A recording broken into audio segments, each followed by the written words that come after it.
They say autumn ends when the last leaf falls, but this year, the leaves refused to touch the ground.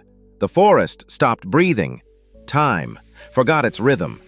For centuries, poets called it the season of memory, a time when light turns to gold and the world exhales its final warmth. But deep within these woods, something ancient stirs beneath the roots, a quiet pulse echoing through soil and mist, as if the earth itself is remembering. Then the rain began to rise instead of fall. Reflections moved on their own. The colors of every season bled together, green to crimson, crimson to white, until the cycle itself broke and would not restart.